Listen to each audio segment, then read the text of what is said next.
Annalisa ya está con nosotros y hoy vamos a hablar de estos niños que a veces, por el otro lado, no son chicos que tienen de repente una deficiencia para aprender o un problema de conocimiento, sino que son estos niños que todos están súper inquietos, y todos parece que son como unos genios, pero ¿son en verdad genios? ¿No son genios? ¿Hay una diferencia entre unos muy inquietos y muy genios?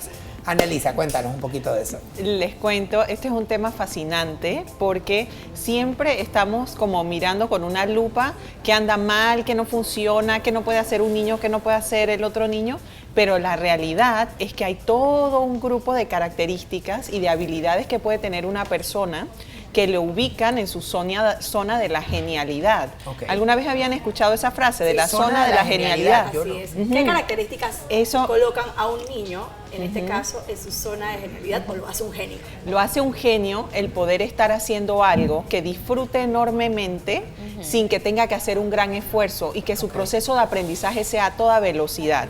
Es como si la persona ya hubiese nacido sabiendo como un viejito eso. Atrapado en el cuerpo de un niño. Exactamente, así mismo es. Y eso es fascinante porque nosotros en la vida adulta también podemos estar realizando muchas actividades, pero hay ciertas cosas que hacemos que no tenemos que hacer ningún esfuerzo. Lo puedes hacer con mucha naturalidad, la información te llega fácilmente, tu cerebro conecta toda la información, integra, saca una conclusión, y eso es importante identificarlo en los niños. Annalisa, ahora a la hora de criar a un genio, etiquetarlo como genio no es una gran carga para ellos.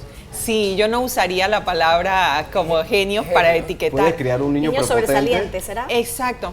La verdad, yo pienso que en vez de ponerle un nombre o una etiqueta, es bueno identificar qué características tiene ese niño y fortalecerlo para que cuando viva muchos años y llegue a la vida adulta ya tenga una herramienta fuerte para entrarle al mundo. A mí me llama la atención una cosa poderosamente cuando estamos en la escuela, y yo cuando estaba en la escuela pues teníamos, mi generación toda era gente que era muy buena alumna, o sea, había muy pocos niños que tenían malas notas, pero los niños que tenían súper buenas notas sí sentían esta presión como de que yo no puedo sacar un 3,2 o no puedo, y yo pienso que a veces también esos niños solitos y los papás también como que ay, él es un niño de 5, es un poco como cargarle un estrés. Y también te quería preguntar uno eso, y lo otro es que estos niños a veces tú los ves que tienen dificultades para socializar. No para aprender, sino para mantenerse entretenidos en clase, porque les dicen los papás, me aburro, porque ya yo lo aprendí. A mí me pasaba también en la escuela cuando enseñaba a niños a bailar,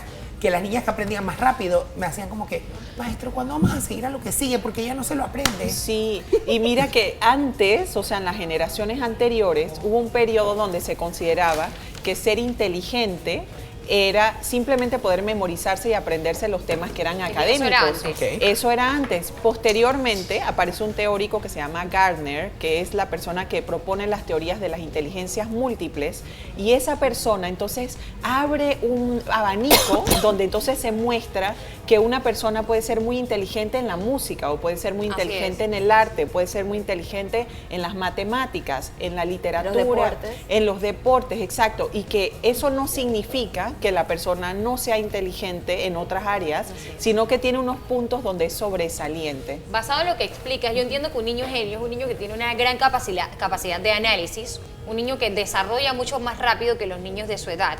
¿Cómo hago yo entonces, si tengo en casa un niño que es considerado genio, para tratarlo, entenderlo y ayudarlo a seguir desarrollando esa habilidad? Lo primero es que necesitas ser muy empática, porque la realidad es que cuando uno está en una situación donde te aburres, lo que empiezas a hacer es a desconectarte. Y empiezas a hablar con los otros niños, a levantarte de la silla, a hacer otras cosas, a no querer hacer las tareas, y en realidad es que la persona está aburrida. Entonces, si es una persona que necesita retos intelectuales, que sería el ejemplo de lo que estás proponiendo aquí, entonces uno tiene que estar pendiente de ponerle algo un poco más difícil, hacerle preguntas más complicadas, ponerle un poco más de material.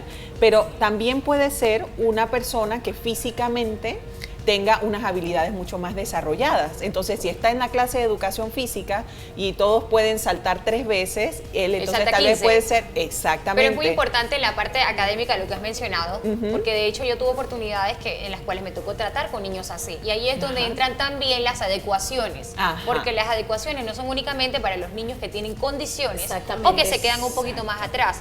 A veces los tildan incluso de hiperactivos, un profesor sin saber, y es mal hacer esto con los niños, los taguean, ay, ay, este niño es hiperactivo, o Y este se niño porta va mal. millón. ¿Qué pasa ahora, te pregunto? Antes existía esta tendencia en los colegios privados, ya no sé si lo hacen, que saltaban al niño de grado. Pero en parte yo siento que esto puede afectar el desarrollo del niño, porque el niño debe ir de acuerdo a su edad.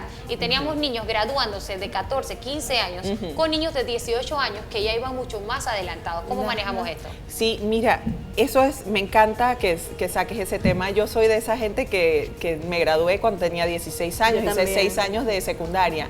Y lo que pasa es que el proceso de maduración de un niño hay que verlo de una manera completa, integral, global. Si tú estás mirando solo una característica de la persona, te estás perdiendo del resto y no necesariamente vas a estar madurando en todas las áreas a Eso toda pasaba velocidad. antes. Yo creo que eso es lo que Exacto. ocurrió antes, que cuando tenían estos niños genios en matemática o sobresalientes de 5 en matemática, en español, en historia, entonces, pero no miraban otros aspectos y no lo veían de manera integral. Por eso sufrían mucho aquellas personas o aquellos niños Algunos, sí. sobresalientes. Exacto, y fíjate, por ejemplo, la maduración de las manitos para poder escribir, su motricidad fina, que tiene que ver con su cuerpo, fisiológicamente hablando, no necesariamente va a ir a la misma velocidad que lo que puede memorizarse palabras, por ejemplo. Entonces, si le saltas de grado, porque es fantástico Así es. memorizando, no significa que va a ser rápido copiando del tablero. Y lo Ahora, pones en una situación donde entonces Y empieza a entonces tener vas problemas. a crear todo lo contrario, porque el niño entonces va a pensar que no es tan bueno como pensaba y que es malo. Pero no es Exacto. trabajo tan fácil entonces, Josie, porque entonces tienes la oportunidad de subirlo, de que el niño se alimente de lo que él necesita, porque como tú dices, maestra, ellos van por allá realmente y los tildan de hiperactivos, niños con dislexia. La mayor cantidad de personas sobresalientes en el mundo han tenido algún tipo de capacidad o de condición Sí, es realmente. Exacto. Entonces, pueden caer de que si no lo subes, entonces se van a aburrir, vamos a desperdiciar ese gran Pero talento. ahí entran las Ahora, adecuaciones, que es ahora, lo que te digo, que el profesor tiene que conseguir la velocidad del niño. Bastante difícil. Es un trabajo bien Como duro. padre, tú como padre, yo realmente lo voy a poner mucho más difícil. Tengo dos primos, son mellos, tú los conoces, Yo los Erika. conozco, son brillantes. Son brillantes y los diagnosticaron a los dos como sobresalientes. Mellos, mismo nacimiento, uno en artes musicales, la otra en matemáticas y demás generales. Ajá. Tú como padre, ¿qué puedes hacer para mantener a estos niños entretenidos realmente? Meterlos en un sistema que debe ser súper difícil meterlos en un Papá es sistema, un chiquillo. meterlos en un sistema y realmente, o sea, puedes desperdiciar la oportunidad de que estos niños sean muy sobresalientes o mantenerlos en un ámbito social para que ellos puedan Limitados. desarrollar la socialidad. Sabes que yo siempre pienso que es bueno crear momentos, como si hicieras una burbuja dentro del tiempo y dentro de la semana. Hay ciertos momentos por ejemplo, lo que él está diciendo, es experta en lo que tiene que ver con arte. Esa persona necesita unos momentos del día o unos momentos en la semana donde tú puedas nutrir más intensamente esa área, porque esa área va a ser fortalecida con más facilidad para esa persona. Y cuando la persona llega a la vida adulta, va a poder funcionar en su zona de genialidad. Uno puede ser excelente haciendo un trabajo en la vida adulta, pero cuando uno está funcionando en la zona de genialidad, no tienes que hacer un esfuerzo para hacer No te lo que cuesta tienes que hacerlo. hacer, no te cuesta. Y muchas veces encontramos adultos que fueron entrenados desde niños para ejercer determinada actividad profesional, pero cuando llegas a la vida adulta, entonces el estrés o las cargas exageradas de trabajo, lo que están mostrando es que la persona tiene que hacer un esfuerzo enorme para hacer algo y podría estar haciendo otra cosa con mucha mayor facilidad y Con menos naturalidad. estrés. Exacto. Muchos, por ejemplo, y he leído casos de niños genios que su parte académica es sobresaliente, más su parte social o su inteligencia emocional está Comprometida. con carencias o Sí, comprometidas. el cerebro va madurando a velocidades distintas. Entonces, cuando la mente va a una velocidad más alta, entonces lo que empieza a hacer es que empieza a crear justificaciones, explicaciones, más rápido de lo que el corazón todavía puede generar emoción, y entonces se hace como una cubierta encima. Y cuando uno está con un niño en esa situación, es importante poder darle ayuda con un especialista Claro. o darle terapia para que le enseñe cómo levantar las áreas que tienen que ver con la parte emocional. La mayor parte de personas sobresalientes en el mundo se aíslan de la sociedad. Sí. Les incomoda vivir con todas las demás personas porque tienen miedo a ser juzgado. Tú como padre, entonces, ¿cómo puedes enseñarle a este niño que su mente va a 1000 en muchos ámbitos y su corazón todavía sigue teniendo esa edad, sus sentimientos siguen teniendo esa edad. ¿Cómo tú lo ayudas a nivelarlo a pesar de tener un especialista, obviamente, pero cómo le enseñas esta parte? Sí, mira, usualmente lo que pasa es que la persona se aburre mucho porque los temas y la forma de pensar de los demás es bastante típica y repetitiva. Entonces, claro, y se cuestiona. Exacto, entonces se convierte aburrido y hasta como un poquito de pérdida de tiempo estar invirtiendo tanto tiempo relacionándose con personas así. Pero aquí viene el detalle, que si tú tienes un hijo así, ya a nosotros nos pasa que nos llegan a veces unos papás y yo les digo aquí el problema es que este niño es más inteligente que ustedes, o sea, no lo pueden manejar, no saben qué hacer, no saben qué hacer, exacto.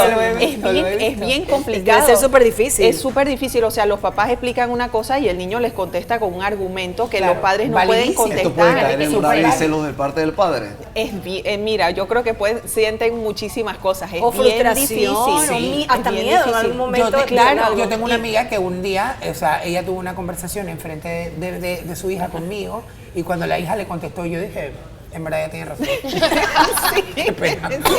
Y ella misma me decía frustrada, ¿qué quieres que le conteste? Ajá. Mira, yo creo que ahí, y conectando un poco con lo que hablamos el viernes pasado, uno tiene que buscar la felicidad del niño, ¿sí? No que si ganó 5 en la escuela y que si fue el mejor de la clase de teatro y que si era el mejor pintor. Gimnasio, no, exacto. No se trata de eso. Uno tiene que buscar lo que le hace feliz a la persona e ir nutriendo esas áreas, y si uno no maneja los conceptos, uno no maneja la información, afortunadamente tenemos a Google, tenemos amigos, tenemos libros, hay especialistas, hay muchos recursos. Entonces uno lo que hace es que uno mira y organiza la vida del niño de una manera tal donde uno está nutriendo las necesidades más importantes de ese niño, pero al mismo tiempo estás nutriendo todo lo demás, porque cuando llegas a la vida adulta necesitas de todo. Pero no es una sola cosa. No es una hay sola que potenciar Exacto. sus capacidades, y siempre le he dicho, de nuestros hijos. Pero saber que si lo estás potenciando, o sea, saber que el niño es feliz. Exacto. Cuando tú le estás potenciando como padre. Yo siempre tomo el ejemplo, por ejemplo, del papá de Tiger Woods. Ajá. Se dio cuenta que su hijo era un genio en el golf. Y lo metió con los mejores instructores, hizo mucho sacrificio, pero siempre se detalla que le preguntaba si le gustaba, y cuando él decidiera de niño dejar de jugar golf, lo iba a sacar de todo este sistema. Hoy por hoy ya sabemos quién fue Tiger Woods en la historia del golf. Sí, completamente. Y mira, algo más que pueden hacer los padres es que puedes buscar personas que tengan los mismos intereses para que entonces pueda conversar y relacionarse con personas que tienen ese tipo de intereses. Claro. A creer en lo que te dice el niño. Exacto, claro. porque la compañía de otras personas es lo que realmente te va alimentando en la vida para crecer y para estar contento y feliz. Y muy importante. Muchísimas gracias por todos estos consejos que nos has dado. Y de verdad es importante, porque si nos vamos a los niños, el niño puede ser excelente académicamente, pero cuando lo ves en el patio jugando con los demás, es un niño más. Y entonces hay cosas que emocionalmente necesitamos alimentar, que van más allá de cualquier talento que tengamos. Muchísimas gracias por estar con nosotros. Permítenos entonces las redes sociales.